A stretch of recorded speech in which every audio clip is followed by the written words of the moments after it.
The goal is to keep water on your location as long as you can, to slow the flow of the water going south or east and west. Because as 1,000 people a day move to Florida, the resources are going to be stretched, and water is the main resource. So people, within 20 miles of the east and west coast are going to need drinking water, and that's what we're going to do. We're going to recharge those aquifers and then store water on our properties through these conservation easements. It's management of the land. It's a culture, it's a way of life. Most ranchers are land rich and cash poor. They're just working the land just like anybody else going to a job in town.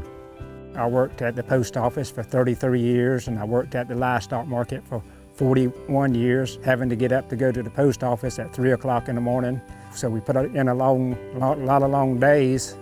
And my wife, Gwen, she worked 25 years for the school system, and then she became the supervisor election for 16 years. So we have put some hard years in to accumulate this property, but it's been well worth it.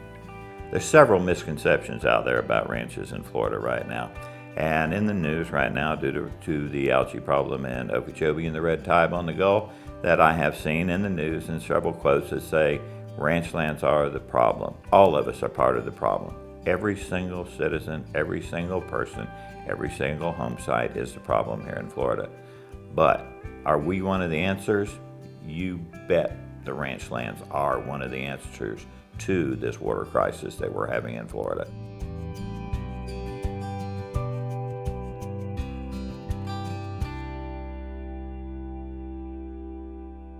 An investment by the public in a conservation easement is a less expensive way of doing it today than it would be 10 years or 20 years down the road when land prices are higher and development pressure is greater, because we can put this land in conservation in an easement and have less pressure from development later. It's cheaper to do it now.